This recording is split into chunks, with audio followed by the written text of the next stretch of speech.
ఉద్యోగ సంఘాల నేతలకు CM Revanth Reddy sweet warning ఇచ్చారు. ఉద్యోగ సంఘాల నేతలు ప్రకటించిన సమరం 97% ప్రజల మీదనా అని ప్రశ్నించారు.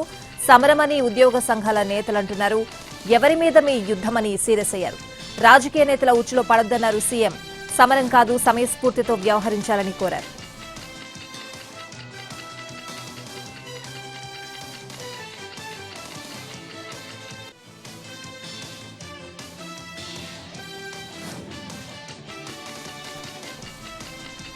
తమ సమస్యలపై చర్చకు రండి అని ముఖ్యమంత్రి అన్నారని చెప్పారు.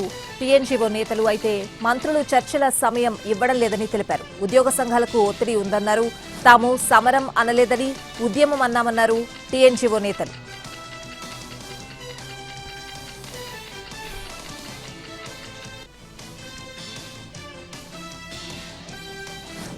తెలంగాణ పర్యటనలో కేంద్ర మంత్రి నితిన్ గడ్కరీ బిజీగా గడిపారు. కొమరం భీం జిల్లాలో గడ్కరీకి రాష్ట్ర మంత్రులు కోమటిరెడ్డి, సీతక్క స్వాగతం పలికారు. సిర్పూర్, కాగజ్ నగర్ లో నేషనల్ హైవే 363ని జాతికి అంకితం చేశారు. 3,900 కోట్లతో చేపట్టిన జాతీయ రహదారులకు భూమి పూజ చేశారు. మరోవైపు లింగంపల్లి బీహెచ్ఈఎల్ ఫ్లైఓవర్ ను ప్రారంభించారు నితిన్ గడ్కరీ. 172 కోట్లతో 6 లేన్లుగా 1.6 కిలోమీటర్ల మేర ఫ్లైఓవర్ ను నిర్మించారు. ఫ్లైఓవర్ అందుబాటులోకి రావడంతో ట్రాఫిక్ కష్టాలు తీరిపోనున్నాయి. అటు అంబర్పేట్ ఫ్లైఓవర్ ను ప్రారంభించారు కేంద్ర మంత్రి నితిన్ గడ్కరీ. దీంతో గోల్నాక నుంచి అంబర్పేట వరకు ట్రాఫిక్ కష్టాలు తీరనున్నాయి.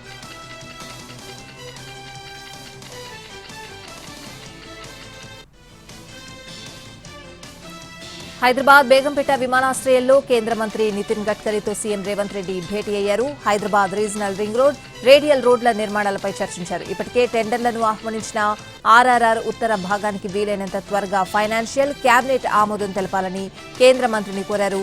రీజనల్ రింగ్ రోడ్ ఉత్తర భాగంతో పాటు దక్షిణ భాగాన్ని ఏకకాలంలో పూర్తి చేసేందుకు సహకరించాలని కోరారు.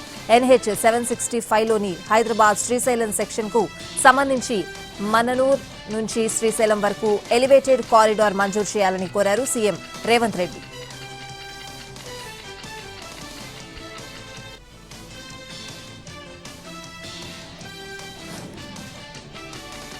దేశంలో జాతీయ రహదారుల కోసం ప్రభుత్వం పెద్ద మొత్తంలో ఖర్చు చేస్తోందన్నారు కేంద్ర మంత్రి కిషన్ రెడ్డి. అమెరికాను తలదన్నేలా రోడ్లు ఉంటున్నాయని తెలిపారు. పార్టీలకు అతీతంగా ఎవరొచ్చినా కాదనకుండా నితిన్ గడ్కరీ నిధులు మంజూరు చేస్తున్నారని అన్నారు కిషన్ రెడ్డి.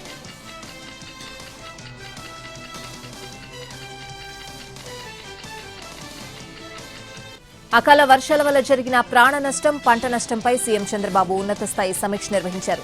అన్ని జిల్లాల కలెక్టర్లు, ఎస్పీలతో వీడియో కాన్ఫరెన్స్ నిర్వహించారు చంద్రబాబు. వర్షాలపై వెంటనే రిపోర్ట్ ఇవ్వాలని సూచించారు సీఎం. విపత్తుల నిర్వహణ శాఖ ఇంకా మెరుగ్గా పనిచేయడానికి కసరత్తు చేయాలని సూచించారు. తడిసిన, రంగుమారిన ధాన్యాన్ని ప్రభుత్వం కొనుగోలు చేస్తుందని అన్నారు సీఎం చంద్రబాబు.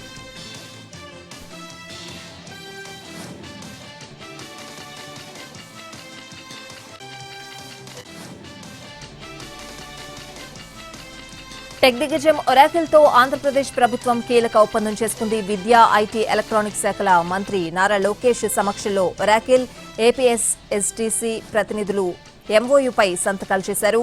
ఎంపిక చేసిన యువతకు Oracle university learning subscription content ఉచితంగా లభిస్తుంది. తొలి ఏడాది 1,00,000 మందికి, 2-3 సంవత్సరాల్లో 1,50,000 మందికి చొప్పున మొత్తం 4 లక్షల మందికి ఒరాకిల్ మైలర్న్ డిజిటల్ ప్లాట్ఫామ్ ద్వారా శిక్షణ ఇస్తారు. Oracle cloud essentials, OCI foundations, AI foundations, data science, cloud security, curated learning paths పై శిక్షణ కార్యక్రమాలుంటాయి. అప్డేటెడ్ వర్షన్స్ లో గుర్తింపు పొందిన సర్టిఫికేషన్ల కోసం లెర్నింగ్ కంటెంట్ ను ఎప్పటికప్పుడు అప్డేట్ చేసి అభ్యర్థులకు అందిస్తారు.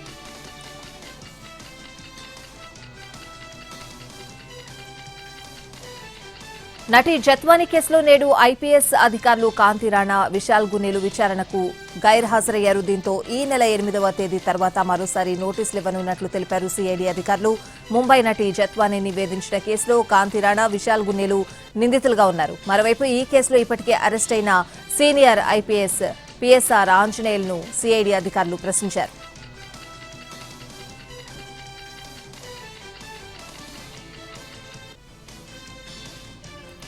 ఏపీ లిక్కర్ స్కామ్ కేసులో ముందస్తు బెయిల్ కోసం కృష్ణమోహన్ రెడ్డి, ధనుంజయ రెడ్డి, బాలాజీ, గోవిందప్పలు సుప్రీంకోర్టును ఆశ్రయించారు. అయితే ఈ నెల 7న ఇదే కేసులో హైకోర్టులో విచారణ ఉండడంతో ఇవాళ సుప్రీంకోర్టులో విచారణ చేపట్టలేమని తెలిపింది ధర్మాసనం. ఏదైనా ఉంటే ఈ నెల 8 తర్వాతే విచారణ జరుపుతామని స్పష్టం చేసింది. ఏపీ లిక్కర్ కేసులో అరెస్టుల ప్రక్రియ కొనసాగుతూ ఉండడంతో ముందస్తు బెయిల్ కోసం న్యాయస్థానాలను ఆశ్రయిస్తున్నారు నిందితులు.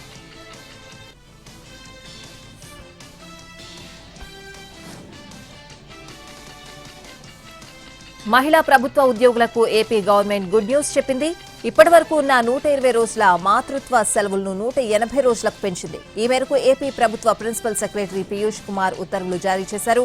గతంలో కేవలం 2 పిల్లల వరకు మాత్రమే మాతృత్వ సెలవులు వర్తించేవి. తాజాగా ఆ నిబంధనను ఎత్తివేశారు.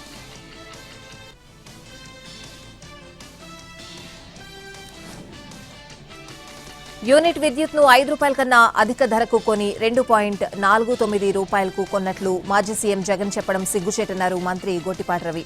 యాక్సిస్ కంపెనీతో చేసుకున్న ఒప్పందంపై వైసీపీ అబద్దపు ప్రచారాలు తీవ్రంగా ఖండిస్తున్నామన్నారు. ఈ ఒప్పందం 100కు 100% సక్రమమేనని తేల్చి చెప్పారు. వైసీపీ మాదిరిగా కమిషన్ల కోసం పెట్టుబడిదారులను వేధించి తరిమి కొట్టడం లేదన్నారు మంత్రి.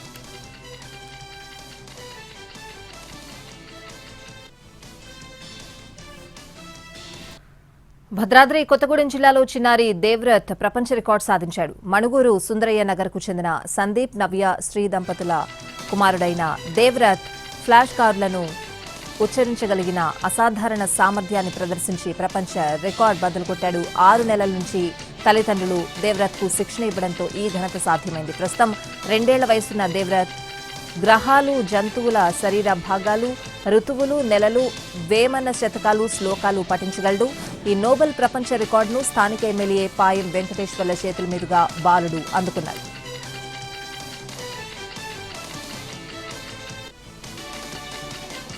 రాష్ట్రాలకు కేంద్ర హోంశాఖ కీలక ఆదేశాలు జారీ చేసింది. మే 7న అన్ని రాష్ట్రాల్లో సేఫ్టీ మాక్ డ్రిల్స్ నిర్వహించాలని తెలిపింది. వైమానిక దాడులపై అవగాహన కోసం మాక్ డ్రిల్ నిర్వహించాలని ఆదేశించింది.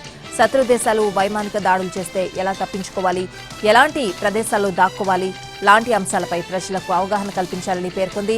పాకిస్తాన్పై భారత్ ప్రతీకార దాడులు చేయొచ్చన్న ప్రచారంతో తాజా ఆదేశాలు ఉత్కంఠ రేపుతున్నాయి. 1971 తర్వాత మొదటిసారి మాక్ డ్రిల్ నిర్వహణకు ఆదేశించింది కేంద్రం.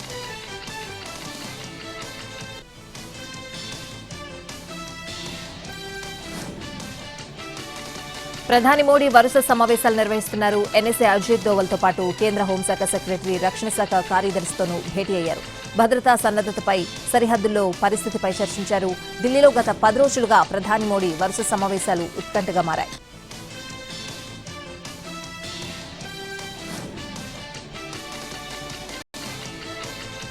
భారత్, పాకిస్తాన్ మధ్య ఉద్రిక్తతల నేపథ్యంలో కీలక పరిణామాలు చోటు చేసుకుంటున్నాయి. పాక్ దృశ్యత్యాలను ప్రపంచ దేశాల ముందు ఆధారాలతో సహా నిలబెట్టేందుకు భారత్ ప్రయత్నాలు చేస్తోంది. ప్రపంచ దేశాల ముందు పాక్ను ఒంటరిని చేయడానికి ప్రయత్నాలు ముమ్మరం చేస్తుంది.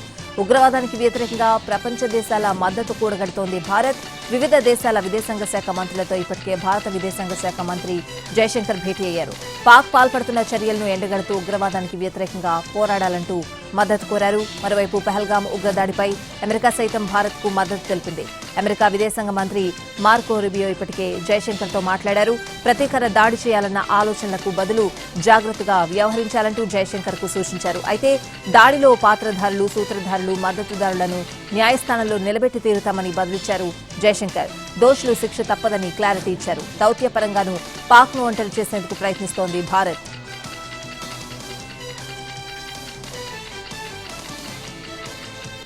జమ్మూ కశ్మీర్ జైళ్లపై ఉగ్రవాదులు కుట్రకు ప్లాన్ చేస్తున్నట్లు తెలుస్తోంది. కారాగారంలో ఉన్న హై ప్రొఫైల్ ఉగ్ర నాయకులను విడిపించేందుకు గాను భారీ కుట్ర పన్నినట్లు ఇంటెలిజెన్స్ వర్గాలు హెచ్చరించాయి.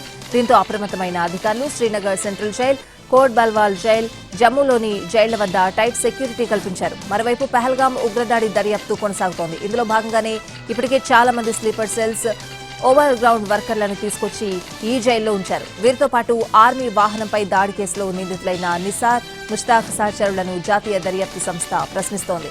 ఈ నేపథ్యంలో జైళ్లపై దాడి జరగొచ్చనే సమాచారం నిఘా వర్గాలకు చేరింది.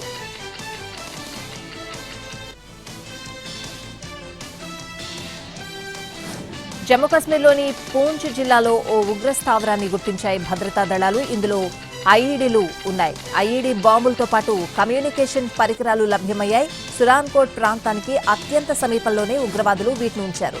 పహల్గాం ఉగ్రదాడి తర్వాత విస్తృత స్థాయిలో కూంబింగ్ చేస్తున్న పోలీసులకు 5 ఐఈడీలు కంటబడడంతో మరింత విస్తృతంగా తనిఖీలు చేస్తున్నారు.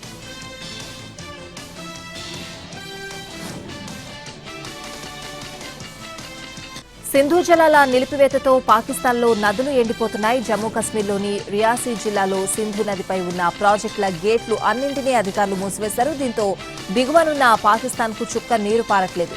సింధు ఉపనది చినాబ్ నదిలో నీళ్లు అడుగంటాయి. గేట్లు మూసివేతతో ఎగువన నీళ్లుంటే దిగువనున్న పాకిస్తాన్లోని ఆయకట్టుకు నీళ్లందట్లేదు. మరోవైపు రాంబన్లోని బాగ్లిహార్ డ్యాం గేట్లను మూసివేశారు. దీంతో దిగువనున్న నదీ పరివాహక ప్రాంతంగా పూర్తిగా ఎండిపోయింది.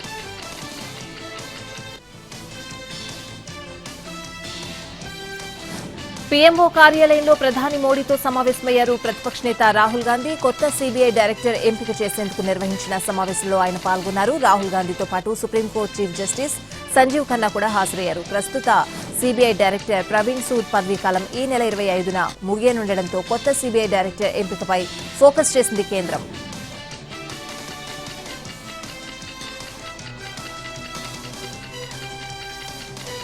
వక్ఫ్ సవరణ చట్టం 2025 రాజ్యాంగ భద్రతను సవాల్ చేస్తూ దాఖలైన పిటిషన్లపై సుప్రీంకోర్టులో విచారణ జరిగింది. ఈ సందర్భంగా సీజేఐ జస్టిస్ సంజీవ్ ఖన్నా సారథ్యంలోని ధర్మాసనం కీలక నిర్ణయం తీసుకుంది.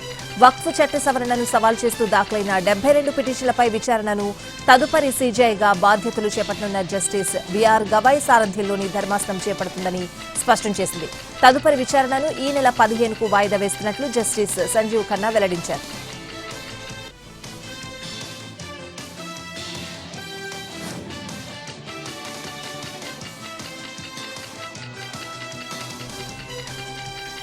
దేశవ్యాప్తంగా బీజేపీ మతతత్వ వైరస్ ని వ్యాప్తి చేస్తోందని పశ్చిమ బెంగాల్ ముఖ్యమంత్రి మమతా బెనర్జీ ఆరోపించారు. పహల్గాం దాడిలో బాధిత కుటుంబాలకు న్యాయం చేయాలని, సరిహద్దు ప్రాంతాల ప్రజలను కాపాడాలని కేంద్రాన్ని కోరారు. వక్ఫ్ సవరణ చట్టం అమలుకు వ్యతిరేకంగా ఏప్రిల్లో ముర్షిదాబాద్లో అల్లర్లు చెలరేగి హింసకు దారితీసింది. ఈ మేరకు ఆమె ముర్షిదాబాద్ జిల్లాలో పర్యటించి బాధిత కుటుంబాలను కలిశారు. ముర్షిదాబాద్ అల్లర్ల కారకులను బీజేపీ రక్షిస్తోందని ఆరోపించారు మమతా వ్యాఖ్యలు పశ్చిమ బెంగాల్ బీజేపీ నేత సజల్ ఘోష్ ఖండించారు. ఇక్కడ టీఎంసీ ప్రభుత్వం అధికారంలో ఉందనే విషయం గుర్తించాలన్నారు.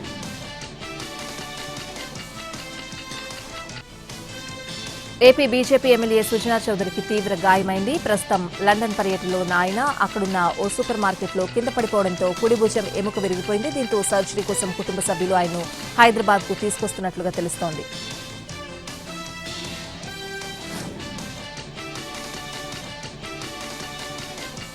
తాను ఆరోగ్యంగా ఉన్నానని బయట ప్రచారమవుతున్న వార్తలు నిజం లేదన్నారు స్టార్ హీరో ఉపేంద్ర. తాను రెగ్యులర్ చెకప్స్ కోసం ఆసుపత్రికి వెళ్లినట్లు పోస్ట్ పెట్టారు. యుఐ సినిమా షూటింగ్ సమయంలోనే ఉపేంద్రకు అనారోగ్య సమస్యలు తలెత్తాయని, ఇప్పుడు ఆరోగ్యం క్షీణించడంతో ఆసుపత్రిలో చేరారంటూ కన్నడ మీడియాలో కథనాలొచ్చాయి. సినిమాల విషయానికొస్తే గత ఏడాది యుఐతో ప్రేక్షకుల ముందుకొచ్చిన ఉపేంద్ర ప్రస్తుతం పలు చిత్రాలతో బిజీగా ఉన్నారు. ఆయన శివరాజ్ కుమార్ కలిసి నటిస్తున్న 45 మూవీ ఆగస్టు 15న విడుదల కానుంది.